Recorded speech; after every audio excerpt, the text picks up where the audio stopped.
I'm Zack Carlson, and you are listening to The World is Wrong podcast with Andras Jones and Brian Connolly, usually. We're here to tell you how the world is wrong. The world is wrong about... We're here to tell you how the world is wrong. The world is wrong about a state of grace. Welcome to The World is Wrong, an extremely positive podcast. With two deodorants. No, an extremely positive podcast where we celebrate films and film artists the world is wrong about. I'm one of your hosts, and my name is Andras Jones. And I'm the other host, Brian Connolly. Though I'm not really hosting this episode. I'm kind of taking a break so my friend, writing partner Zack Carlson, can do it for me. You're the ghost of a host, in that you haunt this episode while not being a part of it. And yeah, we have Zack Carlson returning.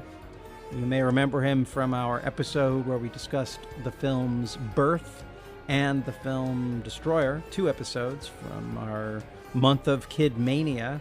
And now he's back to talk about State of Grace, a film by a director whose name is not Phil Joanou, as I have been referring to him for the last several decades. His name is actually Phil Joanou. And I know this because Alex Simon, who was a guest on the episode where we talked about September 30th, 1955, went to college with Phil Joanou. And when I was talking with him about Phil Joanou, he was polite. He didn't correct me. He just said Phil Joanou. And I was like, wait a second. You know, earlier in an earlier episode, you said, "Hey, Andras, aren't you the kind of person who corrects people's grammar?" I'm the kind of person who corrects my own grammar. If I notice that I'm getting something wrong, I'm like, hold on a second. Am I getting this wrong? And he was like, yes, you are. You are getting it wrong. Joanou. And so I get it wrong throughout this entire episode. Every time I say Joanou, just remember I'm saying Jo-ah-nu, like Ki-ah-nu, not Kanua. Kianua, or whatever I would be. Yeah, Quinoa. His name is not Quinoa Reeves. It's Keanu Reeves and Phil Joanou. Got it. So let's play a clip from the film, and then let's go to my conversation with Zack. There might be spoilers. There might be spoilers. There might be spoilers. What the fuck were you doing, Noonan? He was hitting Stevie, Frank. I know he was hitting Stevie. He was supposed to be hitting Stevie. Stevie was acting like an asshole. I don't know what we gotta beat the shit out of an old man for. To scare him, you clown. To fucking scare him. He was scared. He was already scared. We're trying to intimidate this dickhead. The next thing I know, we're in a self-inflicted brawl, acting like a bunch of cowboys, acting wild. The one thing Reilly don't want! He will piss on us. He thinks we lost our sense of manners. Well, personally, Frankie, I was fucking proud of you. Acting like yourself for a change. Jumping in there for some of it.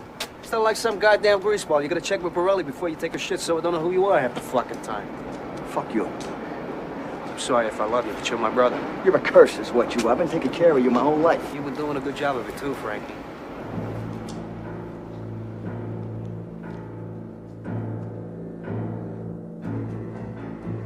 State of Grace is the third film from director Phil Joanou, an Irish gangster drama starring Sean Penn, Gary Oldman, Ed Harris, and Robin Wright, with supporting players John C. Reilly, John Turturro, and Burgess Meredith.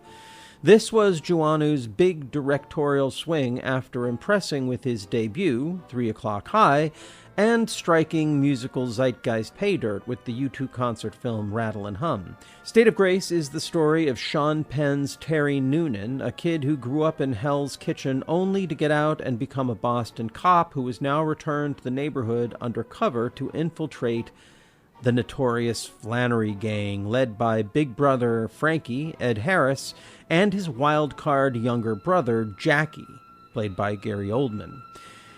This all leads to the rekindling of Noonan's relationship with Robin Wright, playing the sister of the Flannery clan, Kathleen, who has rejected her brother's life of crime and moved uptown. Over the course of the film, Penn's Noonan unravels under the influence of massive alcohol consumption, ghosts from his past, and his conflicted loyalties to his childhood friends and the job.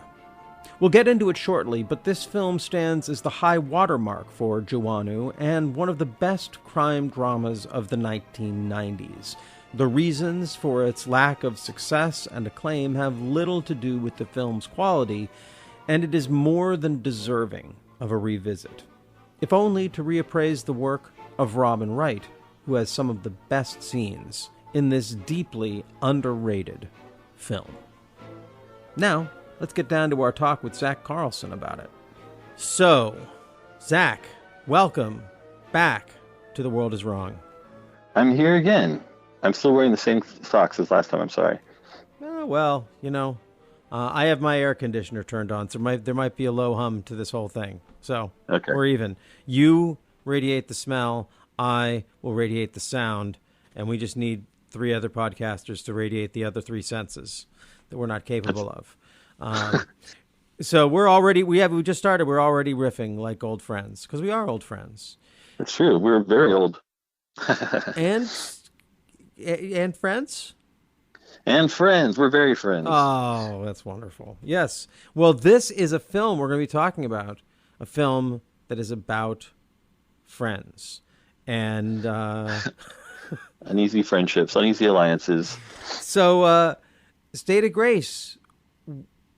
Now, did you suggest this film? Did I suggest this film? I know we were having a great conversation about films, and you mentioned loving this film. It made me go back and watch it, and I realized, God damn, this is a great, not just a very good, not just an underappreciated film, but a great, a truly great from end to end movie in pretty much every way a movie can be great, I think. Right.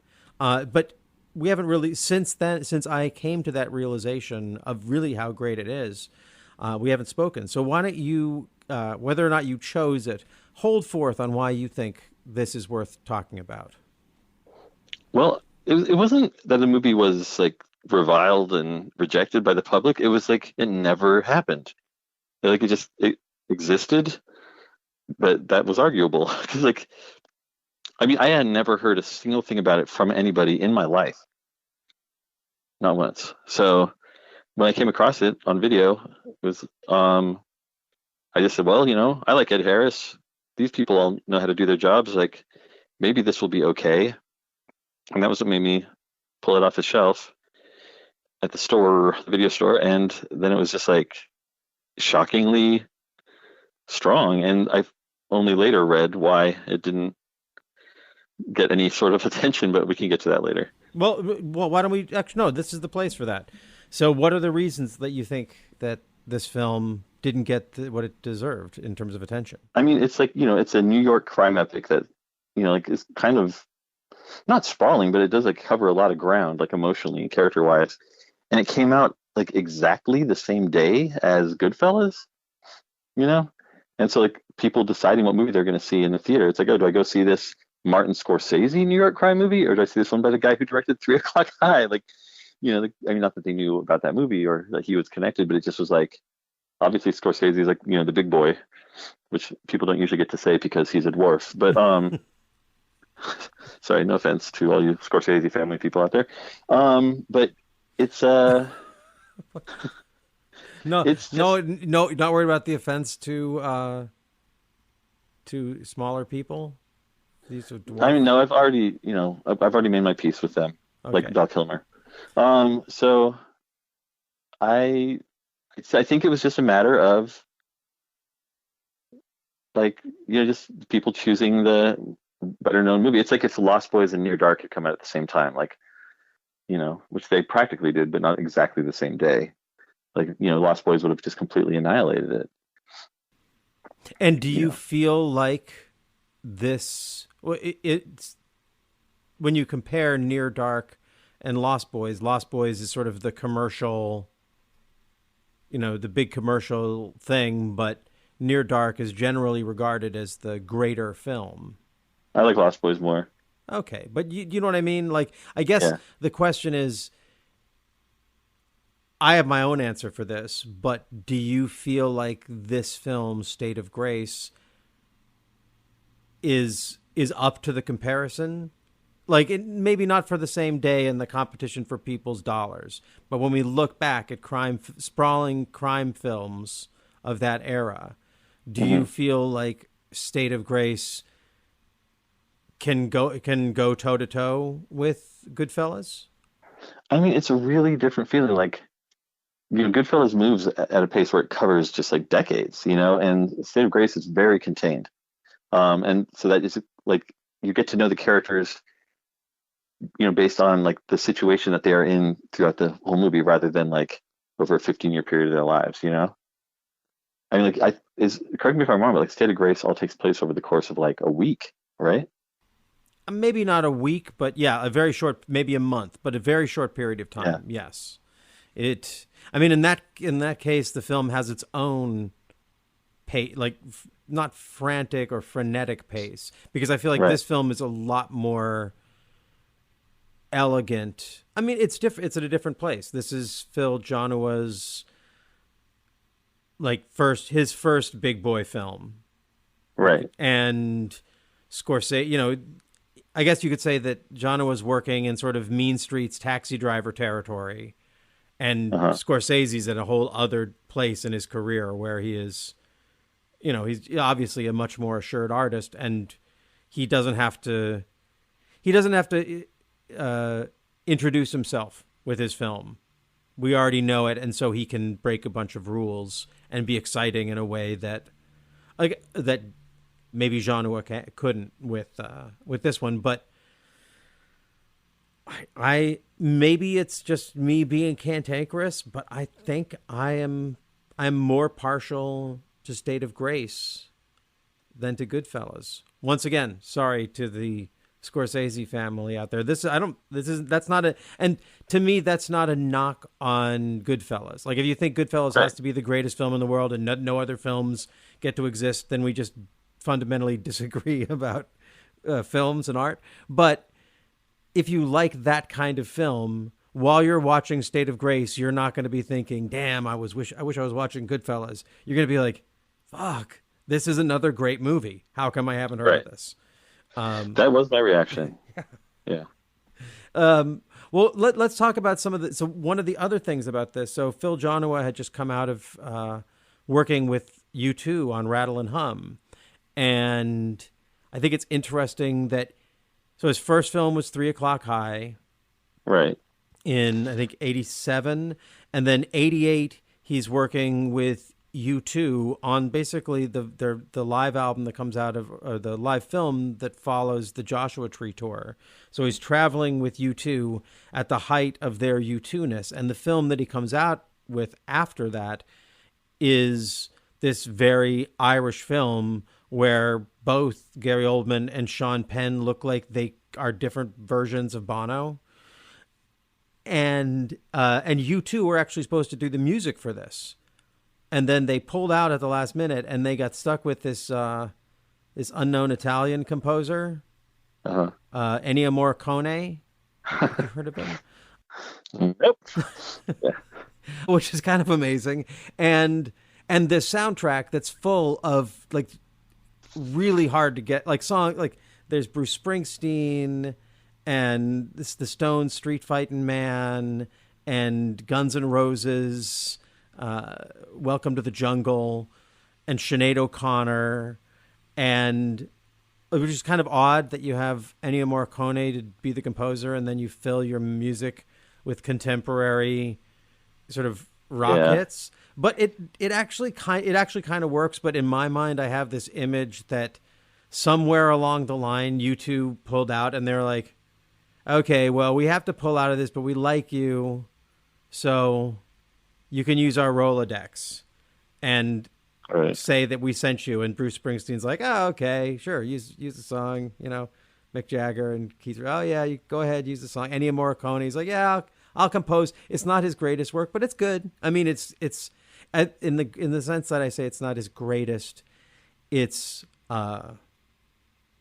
really good. There's just not a lot to it. He has a couple of things in it, but it's solid and foreboding and romantic. And so that's one piece of drama that's around it's coming out. And then it's also the first film with Sean Penn and Robin Wright after coming off of Sean Penn and Madonna. So Right. Is the U2 Morricone thing the biggest trade up in the history of movie soundtracks? Like, yeah. I mean, like, I'm sure he was bummed, but like, what a dodged bullet that is for him, really. Yeah, it's true. Yeah, it's true. Like, as far as making this more of a timeless classic, if it had U2 music all the way through it, it would have dated the hell out of it. Yeah. Yeah. You can almost miss the U2-ness of it if you don't know the context. Like, if you aren't doing the sort of contextual math that I'm doing, you could watch this film and not think about that at all. But I like to put it out there as context. So you have this sort of U2 world meeting the movie star couple. This is what's really interesting when I was researching Robin Wright. So she did The Princess Bride. That was obviously the first thing that made her a star. But then she was on some TV soap opera like Falcon Crest or something like that. What was it? Oof. For like that was a rough one.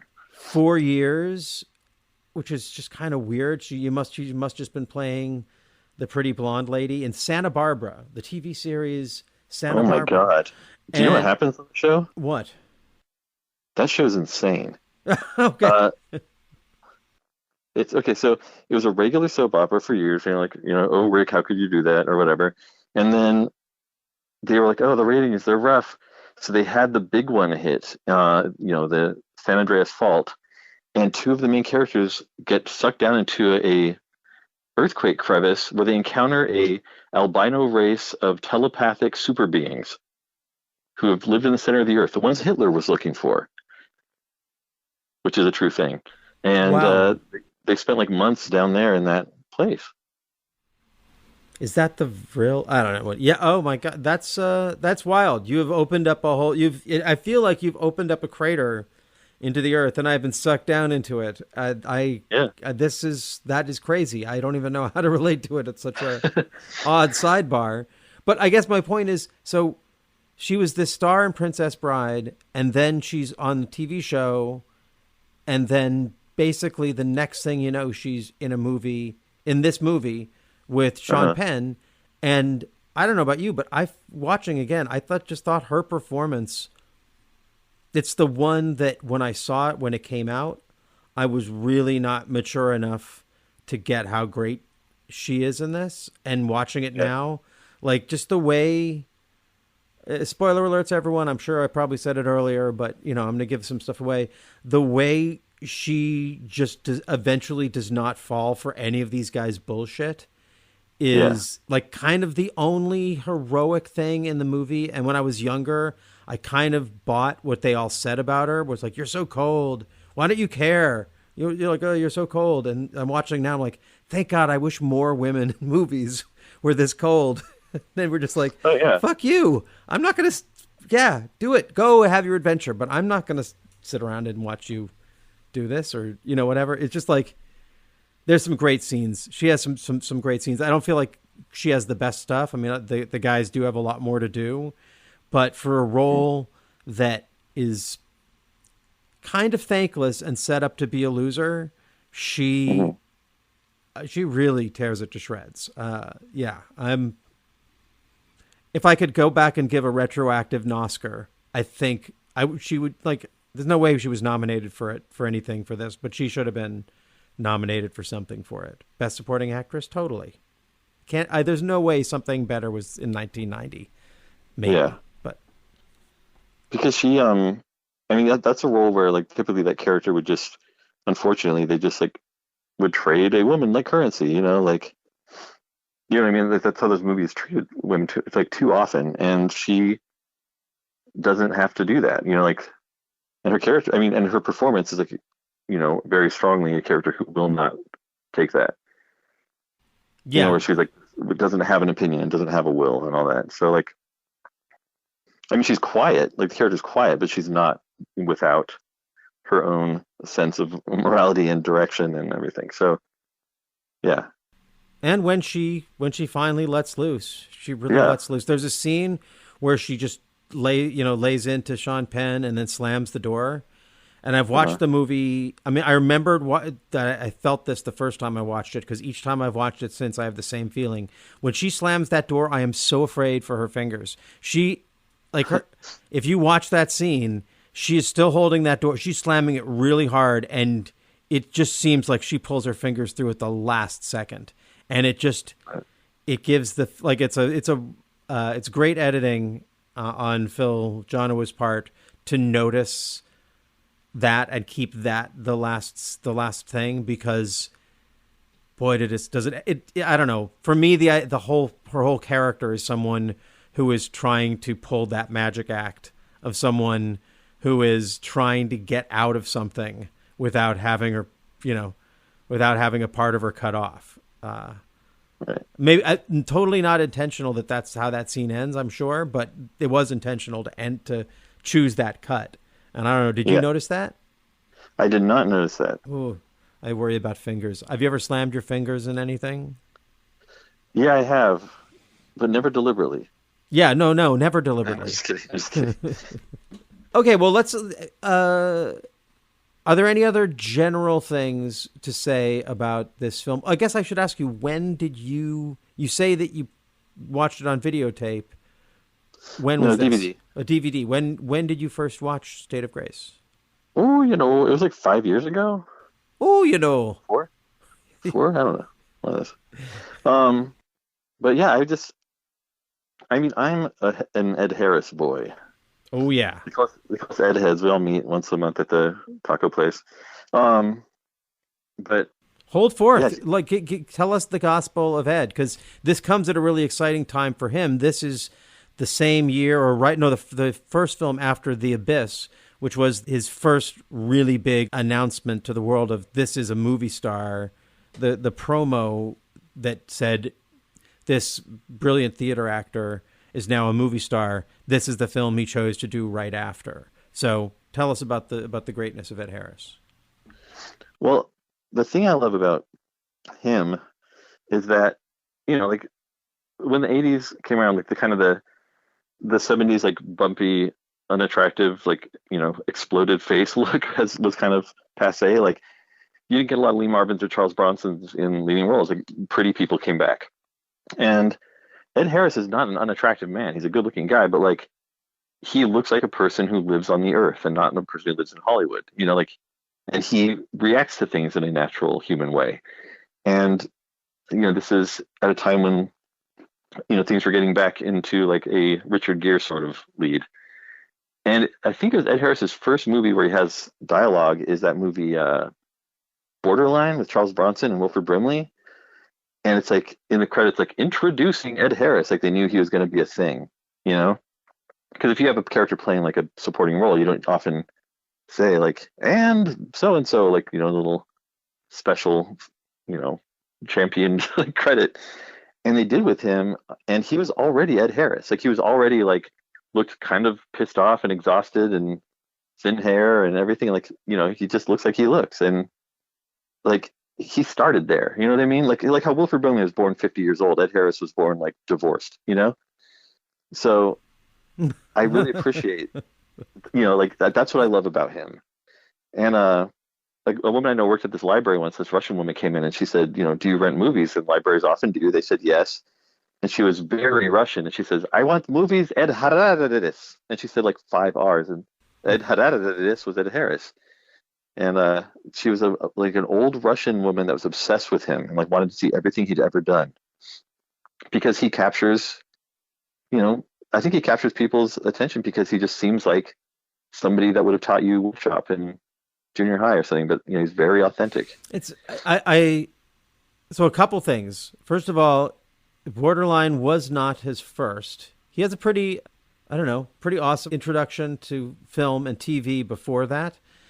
So in 1976, he was in 77, he's in a couple of forgettable TV series, Gibbsville, Del Vecchio, a TV movie called The Amazing Howard Hughes. But he made his film debut in 1978 as pathology resident number 2 in Coma, a film we've discussed on this show before. I think in Michael the episode Crichton movie. about The Island. Yeah, we were talking about how it's one of it is being one of the many influences on the milkshake of a film that is The Island. But that really kicked things off for him, because after Coma, he does an episode of The Rockford Files, which I really want to find that now. I feel like you're kind of right. He's always been got a Rockford Files fan there too. Yes. Oh yeah, big time. I mean, Ed Harris doesn't he look like he should be in The Rockford Files? Oh yeah, for sure. And he probably wasn't playing a young man. I mean, he may have been playing, but a young bald man, definitely. Yeah, or balding. Then he's in a TV series I would have loved to have seen, and maybe I did as a kid because it's 1978. David Cassidy, Man Undercover. Oh yeah. Are you familiar with this? I'm familiar with its existence. I've not seen episodes, but it came out at the same time as a similar show called Richie Breckelman Private Eye. So it was a really weird time for like young, floppy-haired detectives. But then he was in Barnaby Jones, The Seekers, a film called The Aliens Are Coming. Oh, I wonder if that's the one about the making of War of the Worlds. Nope, it is not. And that's when he does Hotchkiss, where he plays Hotchkiss in Borderline from 1980. But I think... go on. Oh, there's a credit that says introducing Ed Harris. Like, for whatever reason, the producers really wanted to, like, tout themselves as the men who discovered this. Yeah. You know? Well, he was also a big theater guy. So this whole time, he was probably doing really interesting stuff in the New York theater world that made it so that was a cool introduction. It's not just sort of like, oh, here's this guy we like. It's like, oh, here's this great theater actor, and this is the first time we're giving him a role. Right. But I think the films that really, the first time I really became aware of him was The Right Stuff. And he says he was in Under Fire, which I vaguely remember. I feel like 1983, 84, that's when I first became aware of Ed Harris. Mm-hmm. Yeah, and I guess it's a slow build from there to The Abyss, and then after The Abyss, he has just kind of been Ed Harris, this guy. But I feel like him and like everyone in this film is at a very unique point of ripeness in their career. Uh-huh. You know, whether it's Robin Wright Penn, right at the beginning of saying I can go toe to toe with these guys. Whether it's Ed Harris coming off of The Abyss, Sean Penn kind of at the height of his Sean Penn-ness. I mean, it's right between, I know how that sounded, but it's right between Casualties of War and Carlito's Way. And I kind of always imagined it as being a little bit earlier in his filmography, but that sort of puts it at, he has already sort of conquered everything that he kind of needs to conquer not as an actor in terms of like all the roles and all the awards, but he's at a certain amount of, his own, power as an actor and as a star of this film. And he's kind of a weird star, which, like, going back to the Goodfellas comparison, you would think that the film starring Sean Penn would be a bigger hit than the film starring Ray Liotta. Yeah, at that that's time. True. That is true. That's a good point. Maybe that's part of what makes Ray Liotta so exciting. But the idea that Ray Liotta and Joe Pesci had the bigger film than all of these stars, Sean Penn, Ed Harris, Gary Oldman, we haven't even talked about, who is probably the greatest. I mean, I think the first time you watch this film, you come away thinking about him and that performance, right? Yeah. Yeah. I mean, everyone does well, although I'm going to make some new enemies here and say that Gary Oldman is like such a ham. It's hilarious to me. Like, I feel like he's almost always in his own movie. Like Nicolas Cage in Deadfall. I feel like that's Gary Oldman in everything. Well, but it kind of, in this film, it definitely works for me. And I think also, so at this point in his career, we hadn't quite figured that out. So I hear what you're saying. Like, I see that now in retrospect, but at the time, the impact of it was, okay, we got Sid and Nancy, then we got Prick Up Your Ears, then there's like 3 or 4 films that I've seen since, but I hadn't seen, and so this was the next thing for him after that, and this role is so different than his Joe Orton or his Sid Vicious, and he's just such a wild card. And yeah, he is, it's right. He is kind of like Nicolas Cage in Deadfall. And I love that performance. Oh, yeah. Like, do they both cackle like Mad Men? Because they both do. I think so. I noticed he did a lot of cackling. So not the biggest Gary Oldman fan. No, I like him when he's used correctly, but like, I could say the same thing about like, dental anesthetic, but it's like I don't want to have it every day, So, is there an actor other than Ed Harris that you want to have every day? Oh yeah, there's tons. I mean, Ed Harris is a big one. I mean, Timothy Carey, who's an overactor as well, but like he's one that I can take a big spoonful of. Well, maybe if we only got as much Gary Oldman as we got of Timothy Carey, we'd appreciate it more. That's probably true. You see a movie. Also, it's like how much he's in the movie. It's like how much vanilla extract you put in the cookies. Like it's good, but don't wreck it. Like in The Professional, which I just think is a big steamy turd of a movie. He's unbearable. Like it's ridiculous that he was in that movie. Like that performance is like a crime against humanity. Oh my goodness. Well, I mean. Probably not. I mean, maybe a misdemeanor. Yeah, I just said crime. Okay. Well, we're not going to be giving as much celebration. From my standpoint, this film earned Gary Oldman my growing esteem at the time, and my take on Gary Oldman.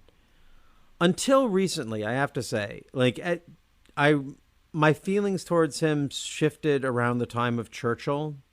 That was the first time I started to find him boring. So I'm not on the same page that you are. I like him. When an actor is good enough to fill that much space, I think a film is lucky to have it. As you say, when it's used well, I've only seen The Professional once, but I remember...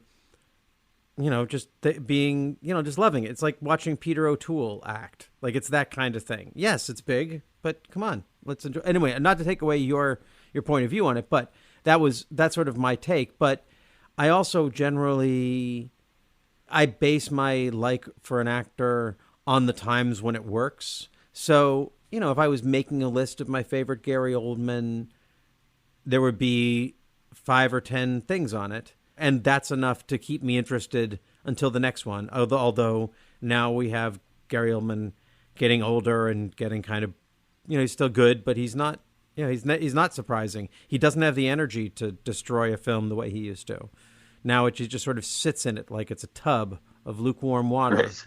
Like that's a scene from Winston Churchill I'm channeling. Anyway, so not so big on Oldman's performance. What about the star of the film, Sean Penn? Oh, it's really good, but it's funny because he has the same sort of like dour, frustrated personality that he has in At Close Range, which is around the same time. Also featuring R.D. Call, who plays Pat, the stone-faced killer in the film. Is it? I need to go back and see At Close Range again. I haven't seen it in many, many years. There's probably some truth to that. Although he's still very much a teenager. He has that teenager baby fat face thing going in At Close Range. And in this is why I feel like he's kind of doing sort of the Elvis Bono. Right. That's dark, but yeah. While Gary Oldman's doing the sort of greasy rock star Bono. Yeah. Which Bono is Ed Harris doing? He's doing the Larry Mullen, maybe? He's doing, yeah, no, he's just doing like, Bono Shifkowitz is my accountant. That's the one that he's doing.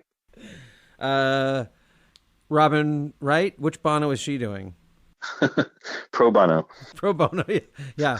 It's like Sean's in it. I'm not pregnant. I'm going to do this movie. I say that because when I was reading her Wikipedia around this time, she had to turn down several big pictures because she was pregnant with a baby Penn. And yeah, so maybe that's why she got so mad at Sean Penn in this movie and slammed that door, imperiling her fingers.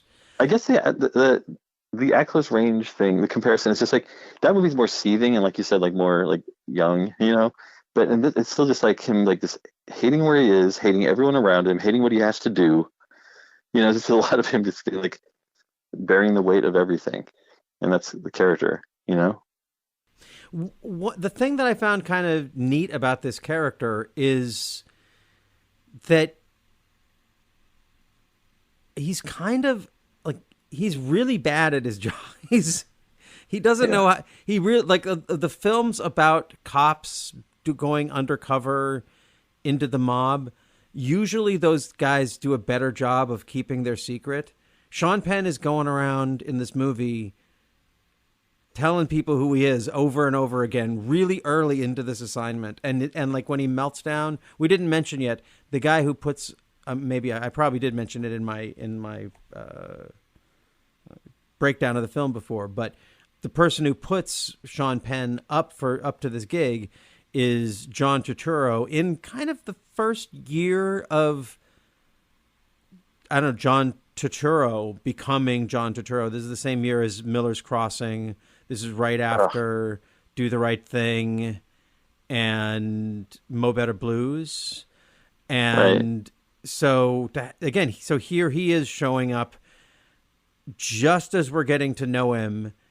And we don't really, we're not coming to it with John Turturro baggage other than this guy is terrifying.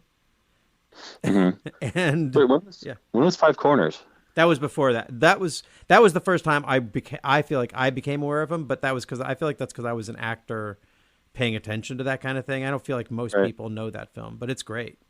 Yeah, he's like, he carries the movie after a point. Yeah, that's the most we don't know what this guy is capable of badass that he ever played. But I was going to say, so the scene where Sean Penn is on the subway breaking down to John Turturro, and he's like, "You're just such a fucking pussy. Why I thought you Irish guys were tough." He's like, "We're not tough. We're crazy." I just like, because it's oddly in this film, it seems kind of heroic how much he betrays himself. The film sets him up, so it does seem kind of heroic, but it's also kind of pathetic and weird, just not what you usually get from these movies. This film isn't interested in keeping any secrets. It is interested in watching people move across a wide screen. What do you think about the way this film looks? Well, there's a lot of stuff that actually stands out to me about it, like, which is like the end when they're in the bar and everything is just lit through like the beams of light coming through the windows. Mm-hmm. Like it looks like the place is like, part of a ghost town. Like it's hasn't been open in 30 years, and that scene's all shot that way. Like it's kind of dreamlike, or almost, I was going to say music video-ish, but that's not because of his U2 connection. But like there's that stuff that just feels like very, natural and verite, but like, a lot of it, I mean, none of it feels as stylized as Goodfellas. Like, so many like cameras whipping around and like music cues and like, it's funny. And 3 O'Clock High has all of that stuff. Yeah. And so it's kind of interesting that he makes the mob movie after that isn't even 1/10 as stylized as Goodfellas was. Yeah. Yeah, there's something, to me, there's something about this that is just much more concerned with being, well, especially considering Joaou's career afterwards, which I've not tracked entirely, but things didn't really. This definitely was his high watermark. Things did not go particularly well for him after this, and this is such a statement of like, I am mature. And maybe it's a phony maturity, because I don't feel like he carried that into his next films, but it's a really great impression of maturity, and I buy it. Whatever it is, there isn't a false note in this, and we can talk about it. He has a filmmaker who is capable of false notes when he's working with Richard Gere or Alec Baldwin, but somehow with this was the right film for him to make. I love, like, for me, the look of it, like just when people are driving in cars, the way he makes a car fill up the whole widescreen of it, it just has this really epic scope for a very small movie. Like you said at the beginning, it's not really an epic, it's very contained, but within that container, the view is kind of an epic view. Yeah, and for all my Oldman bashing, it's like he does use him appropriately. Like he does. He doesn't overdo it. Like he knows what to do with all of these personalities and characters. Some of whom are huge, some of whom are understated, like Ed Harris. Who's like pretty sedate. Like usually when you have somebody who's like the head of the family or like the crime lord in a movie, that's the person who's giving the biggest performance in the movie. And in this one, it's like Sean Penn and Ed Harris are like in a race to be almost the most sedate versions of the stereotypes of those characters. Yeah. Which it makes it more effective when they do freak out. Like there's that great part in like towards the end at the funeral, right? Yeah. Where he realizes that he's been betrayed, and Ed Harris is like, eyes just kind of bug out for a second. He's just like, and he's like, I'm an idiot. He's dead. Can't freak out. He says that's what it's great. He hands him. So this is one of those moments. So Sean Penn is so mad about this murder that he goes up to Ed Harris, the boss, and hands him his cop ID and says, "You see how smart you are here," which is just kind of like it's suicide. It's a dumb. This should not, like, somehow that beat should not work, but these actors and the whole film sets it up. So, okay, I'm right there. And then you're right. I even made a note about it. Ed Harris's reaction, and his line is, you see his eyes bug out, and he's just like, he's dead. He's dead. He's dead. Ed Harris is great. You get no argument from me there. That was my one argument. He doesn't look like humans. Ed Harris is one of the most sort of beautiful and odd looking men. He looks kind of like Fred Astaire and Henry Fonda. Like he's one of those beautiful skull heads. Right. He does not look like, he's like Humphrey Bogart. He does not look like a normal person. He looks like he's not pretty, but he is a truly beautiful, odd alien thing. Right. Yeah. It's just like you made him sound like he was Ernest Borgnine or something. Well, that would be the highest praise I could give. Well, who is also a really odd, beautiful, like people don't really look like Ernest Borgnine either. I don't know who is a truly average-faced movie star. Can you be an average-faced? Maybe Robert Forster, kind of. No, from Brazil, Jonathan Pryce. Yes, Jonathan Pryce is an average-faced movie star. He's an average-faced man. Like he absolutely totally is. Yeah. And honestly, if you're gonna be talking about contemporary people, who's that little dude that looks like a pepper shaker that's in like the Avengers movies? And Jeremy Renner. It looks like a pepper shaker? Yeah, he's just like this little cylinder of a man with like no neck and no expression. And yet he's like the lead in movies sometimes. Yeah, okay. Yeah. I think Jonathan Pryce is a little bit more normal looking, but I see where you're going. But now compare Jonathan Pryce to Ed Harris. And that's the difference between being a normal looking person and being a strange theatrical god. Like not a god, like in a pantheon of many. He definitely is one of those people who, you're like, yeah, I don't know. Anyway, enough about fetishizing Ed Harris's beautiful skull head. There's another actor in this movie who, when you're watching this movie, as you're watching this, did you have the experience of like, holy shit, he's in this? He's in this? John C. Reilly shows up. Oh, yeah. Yeah. And I didn't actually look at where this sits in his career, but I figure it's just in that time when he was just doing a ton of, well, it's pre the film he did, the first, Hard Eight. It's just before Hard Eight and the whole P.T. Anderson thing, which is kind of where John C. Reilly went from being that guy who's in all those movies to being John C. Reilly. Right. But he did a whole bunch of those for like 4 or 5 years, it seemed. Like he was always showing up as the bumbling cop or the, ineffective husband or the, just the third or fourth or fifth or sixth guy in a movie. And he has that in this, but he is heartbreaking. It's a very sad performance. Oh, definitely. Yeah. And it's funny because he hasn't you see actors sometimes in movies before they've fallen into their shtick.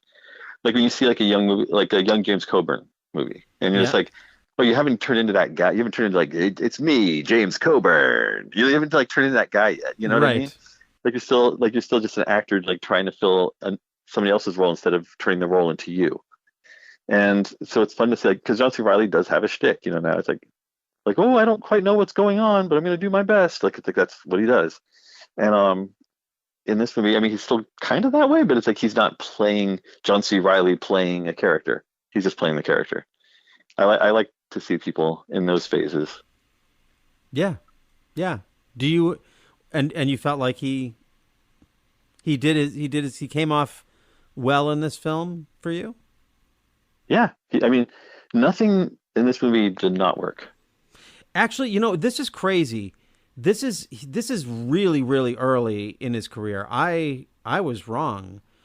So this is 1990. His first film credited was 1989, and he was in Casualties of War with Sean Penn. And then he's in We're No Angels with Sean Penn. So he was Sean Penn's wife between Madonna and Robin Wright. Right. Yes. Okay. He was Sean Penn's divorce wingman dude. And then he's in Days of Thunder, and then he's in State of Grace. Wow. And then he's in Shadows and Fog. Wow, it's kind of crazy. Let me just list these films, because all these other ones I have to skip over a bunch because there's a bunch that nobody wants to talk about.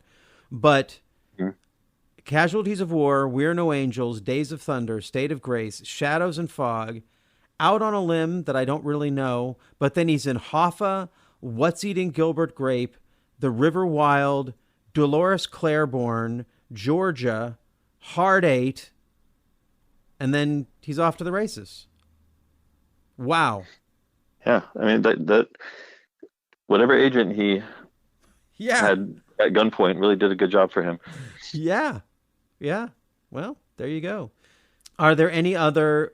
Oh, one of the other things that's interesting about this film is the writer. This is their only film they've ever wrote, Dennis McIntyre, and in my mind, Phil Joanou is on tour with U2, and this is some guy coming up and being like, "I've got an Irish mob story for you."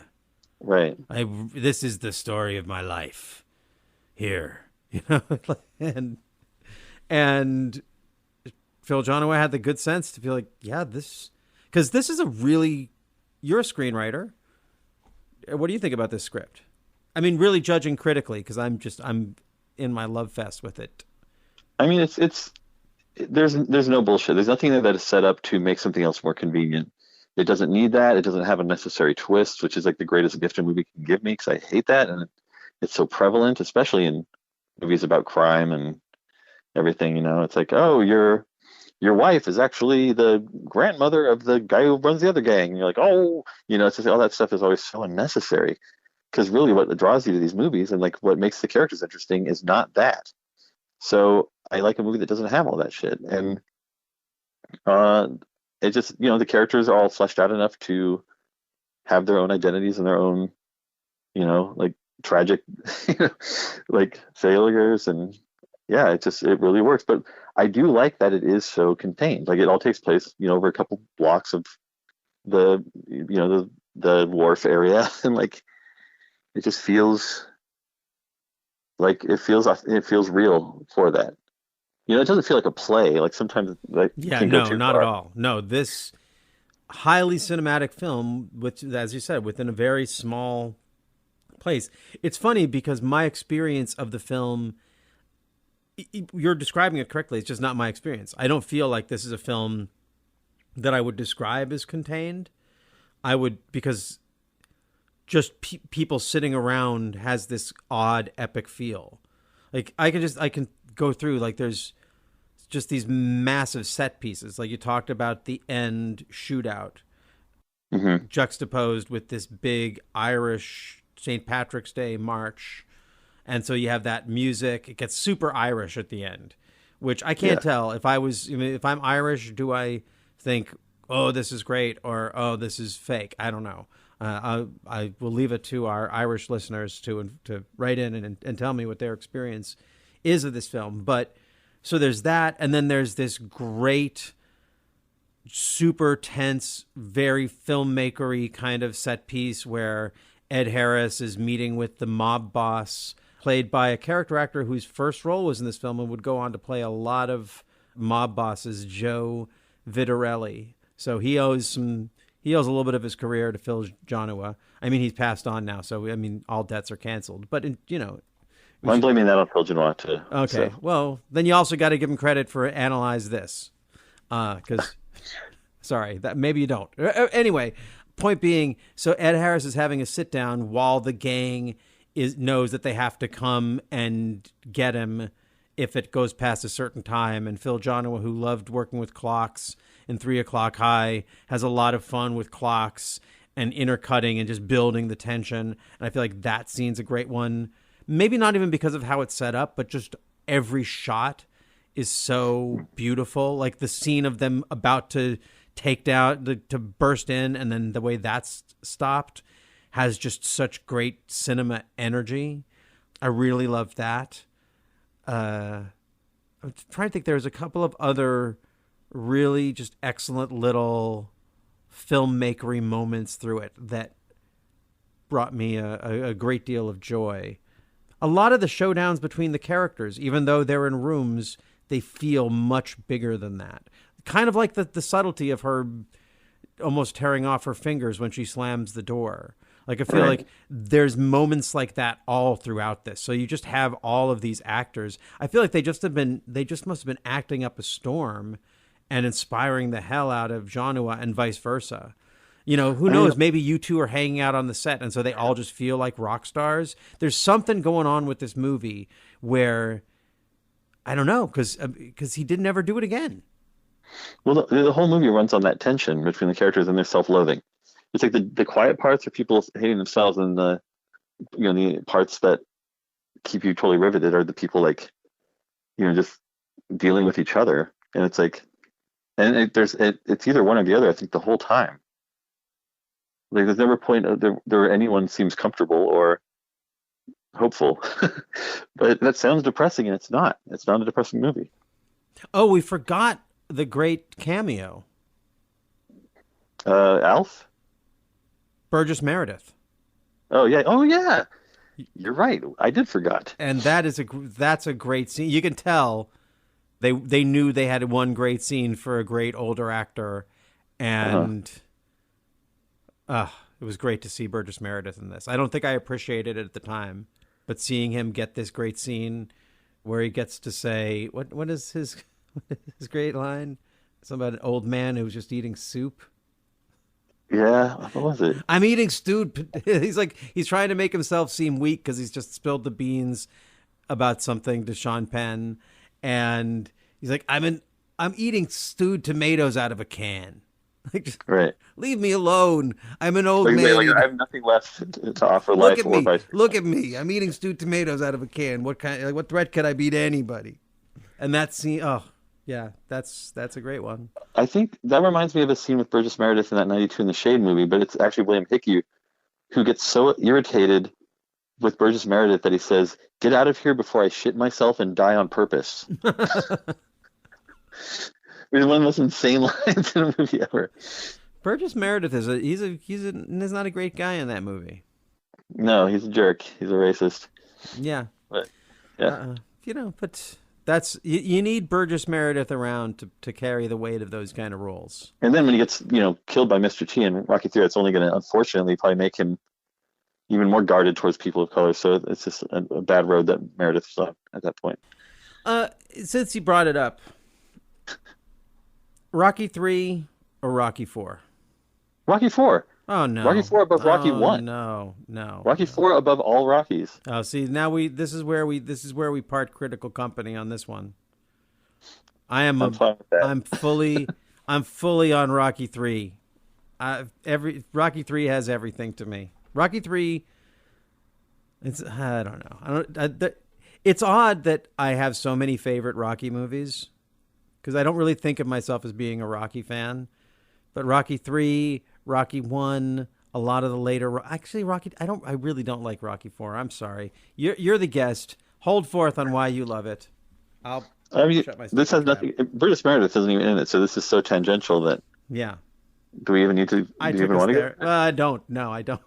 But I feel like I'd be rude if I opened that door and then shut you down because you didn't agree with me. So...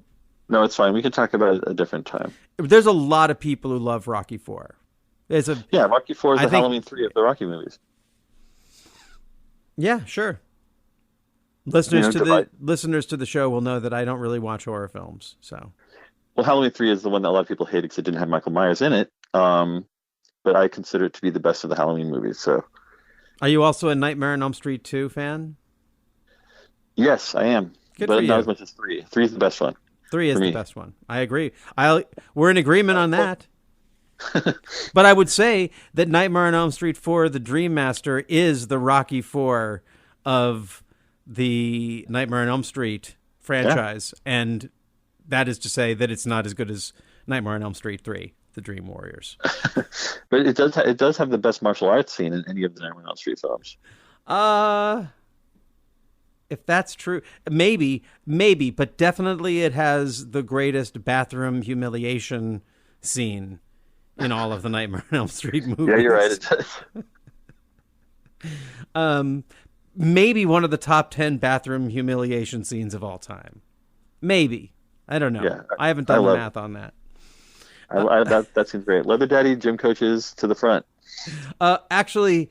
This brings up an odd synchronicity for me that I realized a strange and sad kinship that I have with this film. You want to know what it is? What? So, Phil Joanou's career, his time period of success in Hollywood is exactly the same as my own. Oh. And I can judge, but it's like I was working pretty regularly from 1987 to 1990, and then... whatever stuff happened. It makes me think I'd love to sit down with Phil Joanou and we can compare notes. Which is worse, to fall from a great height or to just fall? But watching this film, there was I just had this odd sense of like something happened in 1990. There was a gate. And neither I nor Phil Joanou was ready or able to walk through it. And have you seen any of his later films after State of Grace? I don't think I have. I watched a few of them. Would you like to hear a brief rundown of the fall from State of Grace of Phil Joanou? Sure. It's now. First of all, I want to be clear. He's probably doing just fine.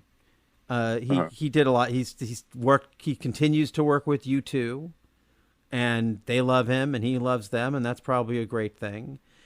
And I haven't seen his film Entropy, which the only reason I haven't watched it yet is because I'm so excited to see it that I actually, and I'm building it up, but I think it might actually be really, really good.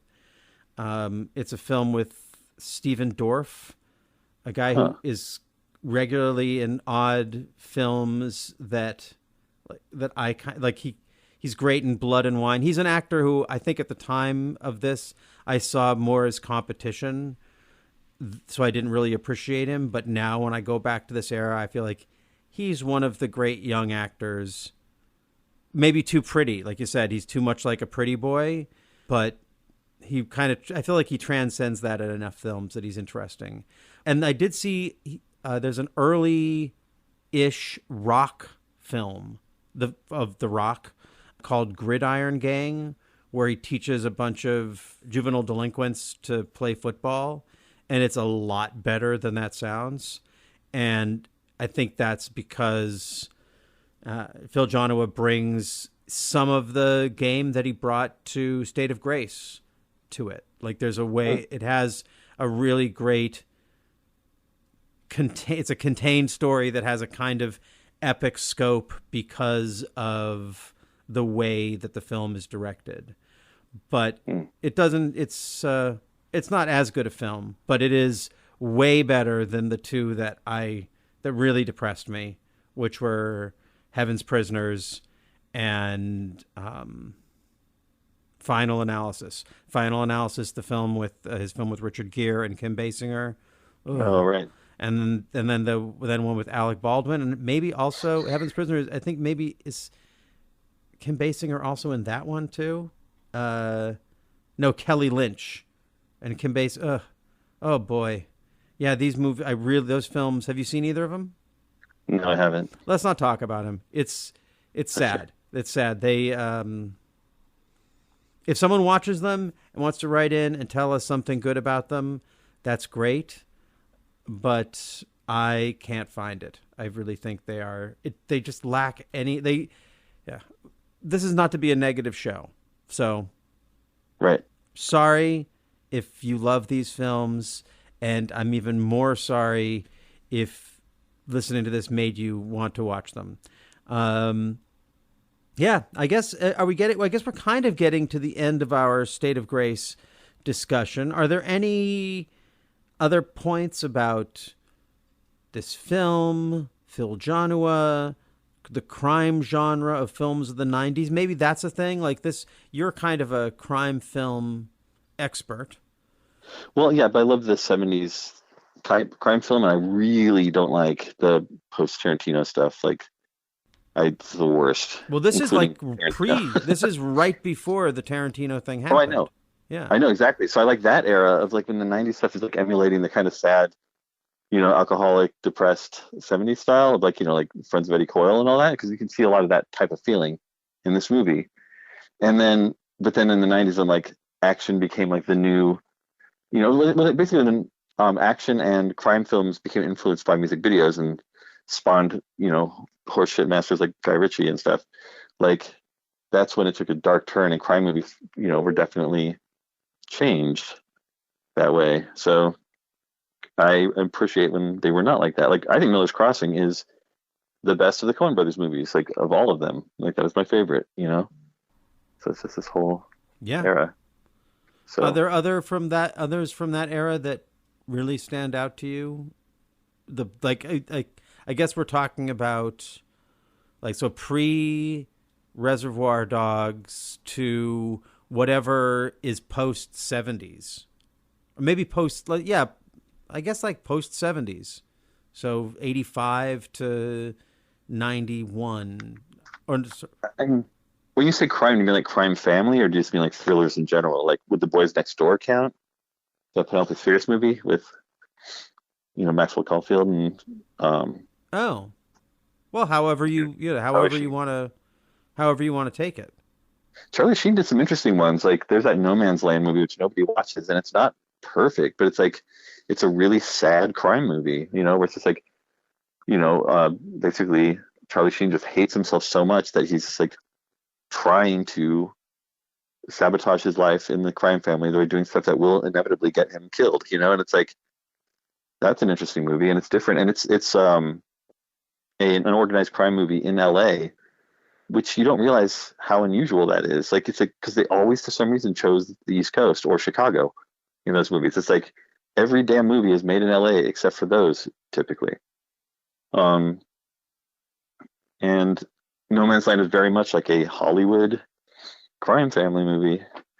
And I also like, this is a really boneheaded movie, but it's fascinating to me, is Next of Kin, which was sold as a Patrick Swayze movie, but it's really like Liam Neeson's movie, but he just wasn't famous yet, so they didn't really put him anywhere, like in the credits or on the poster.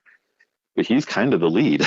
Like, he's great in it too. He's a redneck going out to get vengeance against the mob. And the thing is, he doesn't understand that what organized crime means. He's like, someone killed my brother. It's like, yeah, but it was a mafia guy. So like, you've got to deal with 40 guys, you know, and he just doesn't get it. So he just like wanders into this room with a shotgun and basically has to take on the entire mafia by himself. And it's really fun and really stupid, but it's great. And his sidekick is Michael J. Pollard.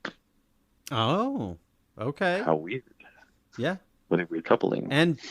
And Bill Paxton and Ben Stiller. And Bill Paxton playing the brother of Liam Neeson and Patrick Swayze, who is shot in the head by Ben Stiller at the beginning in a dramatic role. Wow. Okay. Yeah, in the beginning. So I just spoiled the beginning. I think that's okay, right? Yeah, yeah. Hey, you know, you don't want people to show up expecting to get a lot of Bill Paxton if he's going to get offed by at the beginning, and maybe knowing that he's getting offed by Ben Stiller. Oh man, this era of film, it's so odd for me to talk about. I was in acting class with Bill Paxton. Really? And one of my good friends at this time was Andy Dick, who was friends with Ben Stiller, and Ben Stiller was his friend who I didn't know, who was, you know, the kid of some famous people. Right. And I don't really think of either of them that way much anymore because they went on to other things. But at that time, Bill Paxton was almost more of a musician than he was an actor. He had a band called Martini Ranch, I believe. I remember Martini Ranch. Yeah.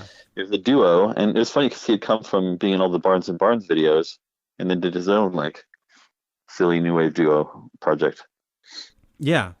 So yeah, that just looking at these credits opened up the odd year of 1989 for me. Yeah.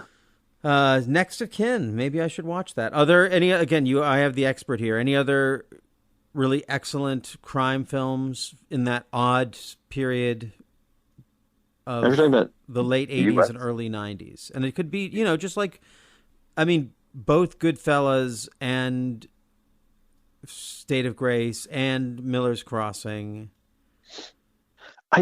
Sorry, this is not the answer to your question, but like, I just don't understand how the studio could have looked ahead on the forecast for the releases and said, oh, wait, there's a damn Martin Scorsese crime movie coming out. Like, let's give it a week. You know, like, what happened? Like, it just doesn't, I don't know. It's crazy to me. It's a weird synchronicity, that's for sure. But just move it, you know? It's just like, it's just crazy. Well, you know, I can relate because in 1989, I had a film coming out called Far From Home with a young actress named Drew Barrymore and Anthony Rapp and Matt Frewer. And I thought I was going to blow the doors off everything. Came out the same week as a little film called Batman. Now, I'm not crying about it. Maybe Phil Joanou should just grow up and stop being a baby like John Turturro was telling Sean Penn in that subway. I thought you Irish guys were tough. Is Phil Joanou Irish? I sure hope he is. Question. It would make me feel better about how goddamn Irish this film is if I knew that he wasn't, you know, putting on, I don't know, shillelagh face.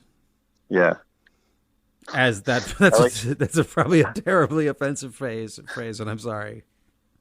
I really like that term. I'm going to start using it. No shillelagh facing in this movie.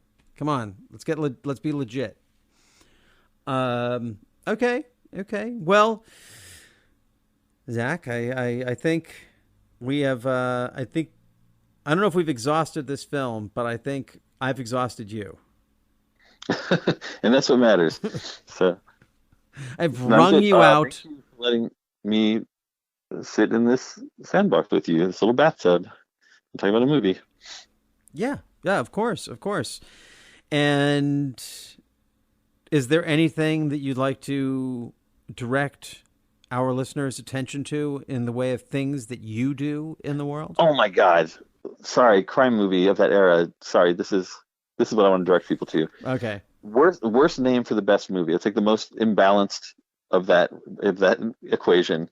But Miami Blues is like, oh, forget really? about it. Yeah, that's Alec Baldwin, Jennifer Jason Leigh, And Fred Ward.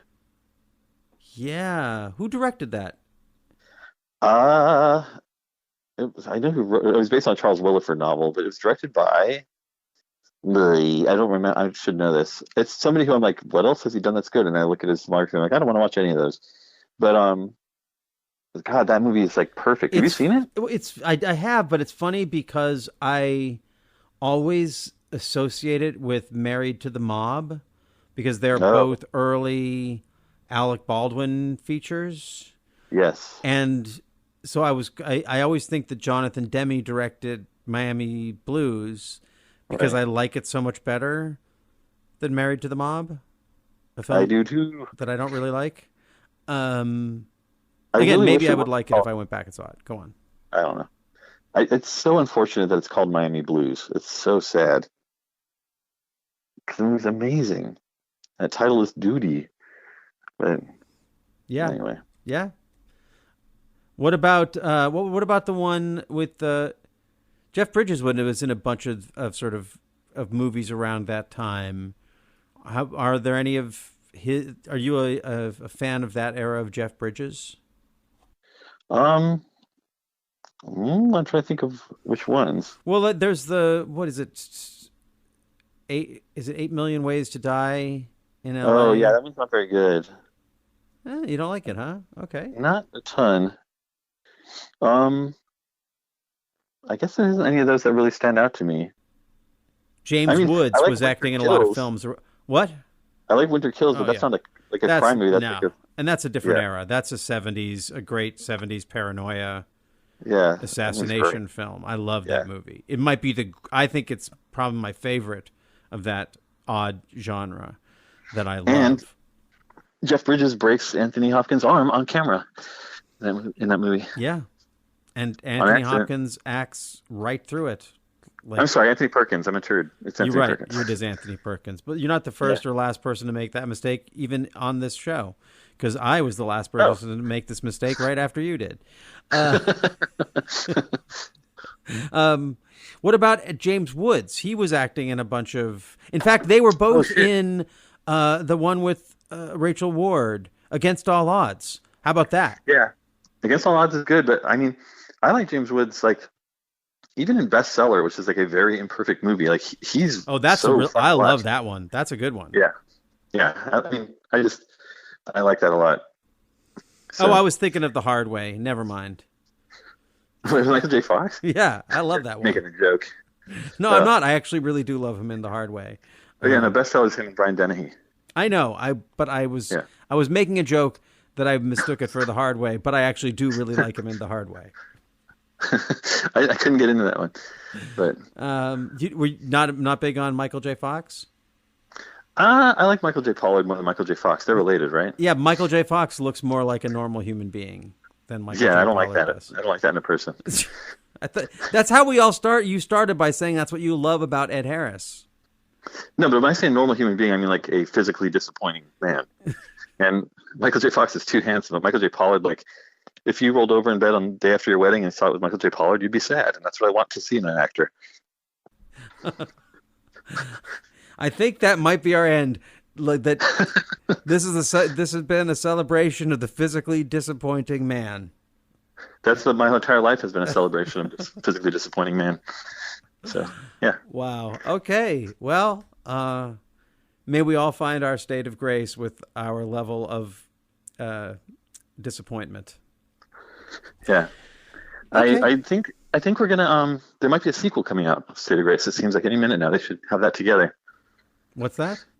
There should be a sequel coming, right? Don't you think? It's the type of movie. State of Grace? Or do a whole franchise? Yeah. I mean, they're all dead. I mean, State of Grace would just the sequel would just be Robin Wright talking to a therapist and still be like not being able to let go of this whole thing, while let's see, who would be like while someone tries to drag her back into the Irish mob. Yeah, but she wasn't even a member of it. That wouldn't work. Like the Flannerys, it's like, that would have the sequel would be just the Flannerys, and it would be now the great actress that is Robin Wright as the new mob boss. Like she's Michael in The Godfather. Like she tried to get out, and in the interim, she is now back in, and now she's the crime boss. And I don't know, Timothy Chalamet, has a disfigured body in some way, so he can get over his non-disappointing face. I don't know. Yeah, I knew that from him. But maybe instead. Well, let's give a little plug. I'm going to force a plug onto this.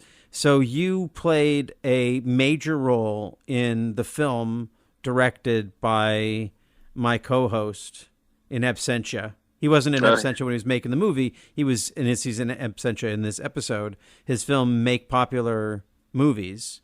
Yes. And you play the Hollywood producer in it. And by this point, when this comes out, it's possible that it will be at least being submitted to film festivals. Right. And since, that's whatever you're doing there, it's a little bit loud. I'm sorry. I was taking my teeth out. It's getting late. Oh, really? No. So I was getting a migraine pill because talking all this crime has upset my face. I thought talking about the movie that you were in was making you stressed out. No. No, I just want to, I got a chance to see it. I think it's a really fun and a film that I'm really looking forward to seeing other people see it and being able to talk about it. But it does feature, and I'm not talking about you or Brian, a truly magnificently disappointing man, disappointing looking man at the center of this film. What is the name of this actor? Well, I think he's a beautiful man, but John Golson. Yes, and exactly in the same way in the Ed Harris. Yeah. Somewhere between Ed Harris and Ernest Borgnine. Yeah. Is John Golson. And and a 6-foot sub. Yeah. Somewhere between those three. And I just feel like since you have given sort of a celebration to that screen archetype, as I was going through my mental Rolodex, I was like, wait a second. You made a film with someone who embodies that archetype wonderfully. Somehow, when you say a disappointing looking man, it doesn't sound insulting, but when I say it, it sounds like it's an insult. So I want to not say it, but I do want to draw that connection. So people should don't walk to their nearest theater and demand that they somehow get a hold of a copy of Make Popular Movies and write into their favorite big Hollywood executive, like the one you played in the film, and say, make this John Golson a star. That's what we're hoping to do in our tragically, unlikely way. We're going to try to get him to be in a lot of movies. There is one scene in that film, not going to give it away, spoiler alert, but it lasts about 8 minutes, and it is one of the, I think it's one of the great achievements of cinema in the year 2020. Yeah, there was only one take on that one, for sure. Yeah. So. And there were, some of you are out there saying, well, there weren't a lot of movies being made in 2020. And I would say, you know what, that speaks even more to the greatness of this film in that scene. They made it under impossible circumstances. It's so true. It's the Fitzcarraldo of film satires. The Pizza Carraldo. Okay. Well, thank you for doing this, Zach. Thank you. Hi, I'm Brian. And I'm AJ. And we have a podcast called The Director's Wall, examining a filmmaker's career, film by film. First up was M. Night Shyamalan, then Francis Ford Coppola. Who's next? Is there anything to this whole auteur theory? Find out on The Director's Wall. Subscribe via Apple Podcasts, Google Podcasts, Stitcher, or your preferred listening platform. Buddy, you want some action on the big game? Maybe hit a parlay or two? Then listen to me, comedian Alex Pavone, and the hilarious Steve Sylvester, and my podcast on Paper House Network. It's a fun look at the world of sports gambling. I'll bet the house you'll love it. Buddy, what's the bet? With Alex Pavone, only on Paper House Network. Dear listener, if you are just discovering our podcast, you can find all of our episodes on our website at theworldiswrongpodcast.com. You can also write to us at contact@theworldiswrongpodcast.com or follow us on Instagram at theworldiswrongpodcast. And now, back to the show. Well, Brian, what do you think about our take on physically disappointing men and your film? Well, I want to defend this guy in my movie because I don't think he is. I never thought that. I think he's a beautiful man. I feel I'm a physically disappointing man. That's me. I'll take the credit for that. I'm a real letdown. But I mean, I get the point. I get what you're trying to say. I just wonder if there's a less mean way to make it sound. I know you guys don't mean it to be mean, because like Ed Harris, yes, I understand his hair is thinning. Could be anyway a physically disappointing man, but he's very handsome. So I don't know. Like I don't think it's supposed to be mean, but it sounds mean. Physically disappointing does not mean that you are not handsome. Alan Ladd was a physically disappointing man who was very, very handsome. But I also feel just in the eye of the person, like some people will look at Tom Cruise and think he is a physically disappointing man. He is. Yes, he is. Then who isn't? Isn't every man in their own way physically disappointed at some point in their life? Yes. Right? I think that's what we're onto. It's like because as you get older, things sag, your hair falls out, like your belly gets bigger. Like even like Fabio someday will be he maybe already is a physically disappointing man. I mean, I bet if you meet professional athletes, you are less like I think actors are more likely to be physically disappointing men than athletes. Like you're rarely going to meet a famous basketball player and you're like, God, I thought you'd be taller. That doesn't happen. Yeah, but I guess that.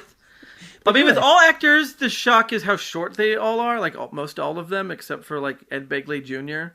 Like whenever I've met a famous actor, I'm always like, "Oh, you're kind of tiny. I didn't expect that." It's either how short, and I should say not they, how short we are,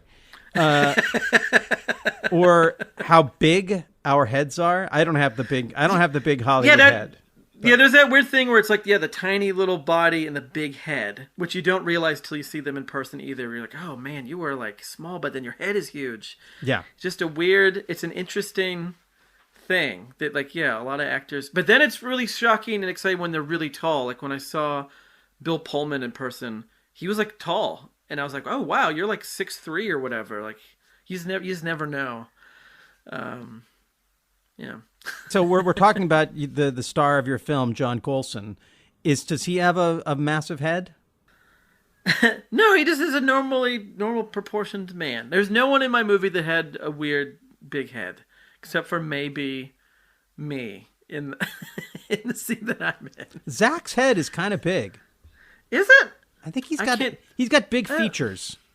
He's got big features. His face really jumps off the screen.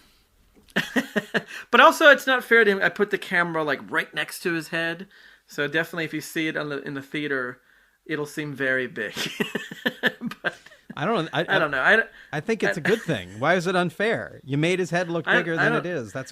I've never heard a director apologize for giving an actor too many close-ups before. It wasn't fair. I put the camera right on his face. Well, I don't like to pick apart people's looks. That's not my... We're not picking apart. Game. We're celebrating. We're celebrating the archetype of the physically disappointing male. And I think we've made the point that we can all relate to it. This is true. Maybe Aaron Judge of the New York Yankees doesn't have to deal with it. He will when he gets older. But for now, he gets to enjoy that. Although he doesn't, because they just lost. We're recording this in October. If you're a baseball fan, so.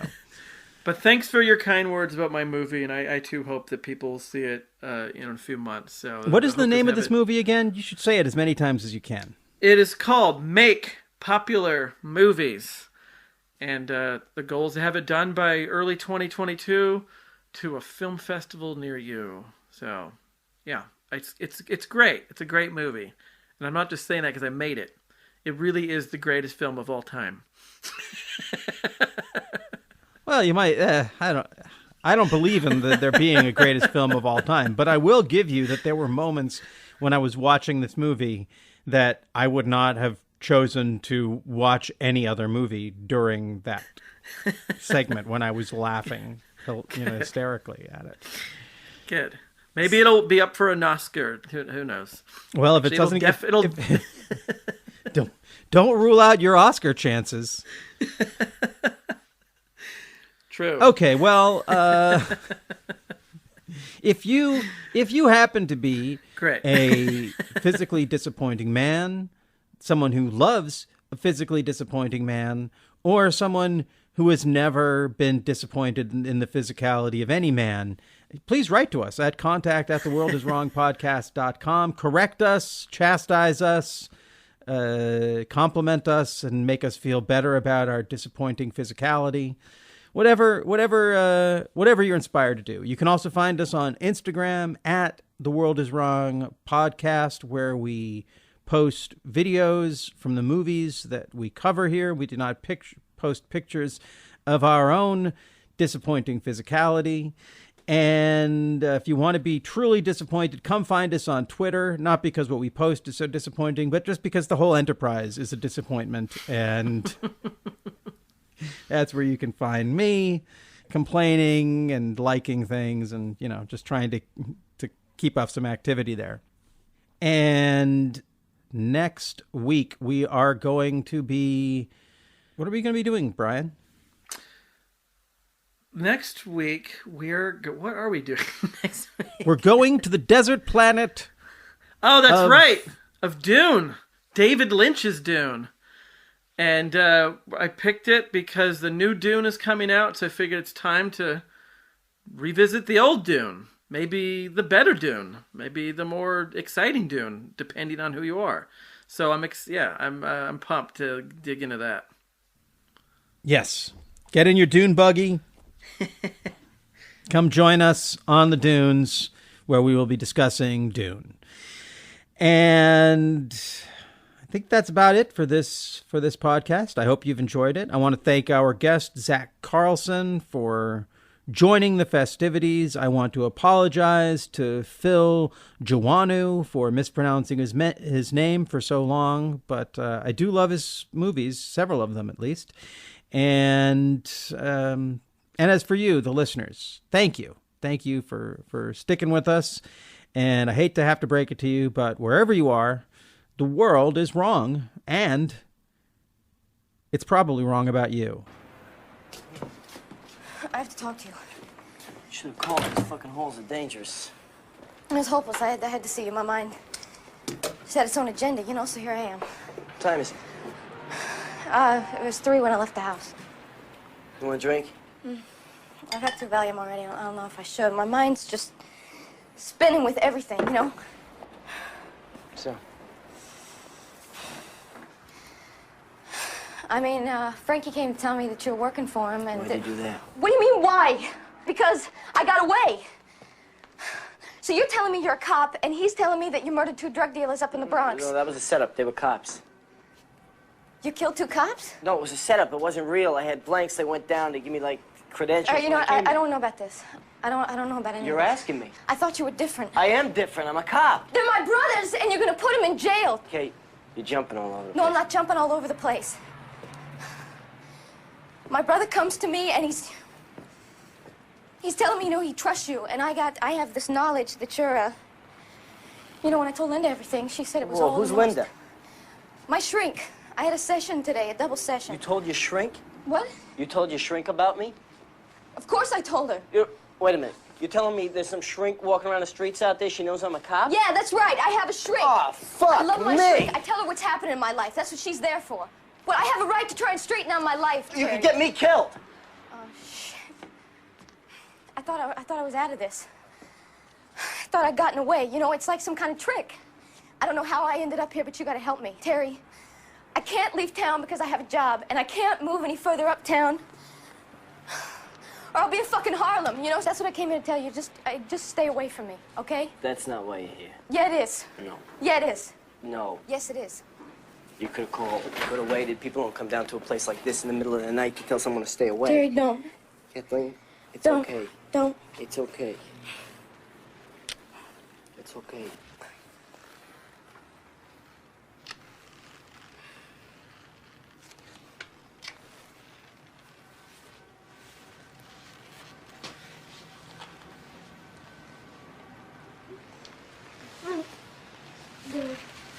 Get off of me. Get off of me!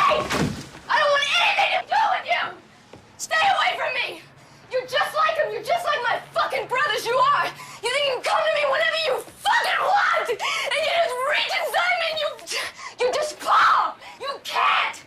I love you. You're a liar. I met you before. You're a fucking liar. You shut up.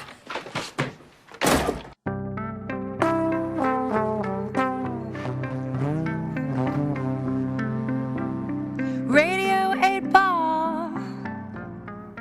Andras here. When I'm not co-hosting the World is Wrong podcast, I'm hosting and producing the Radio 8 Ball podcast, where we answer questions by picking songs at random, like picking musical tarot cards. We've hosted musical divinations for people like John C. Reilly, Patricia Arquette, Tig Notaro, and Fred Armisen, and hosted over 200 songwriters, providing the randomly chosen answers from Inara George and Dan Byrne to Mose Allison and Alan Toussaint. That's Radio 8 Ball, all one word. You can find us wherever you get your podcasts and download our app from the iTunes App Store. Show.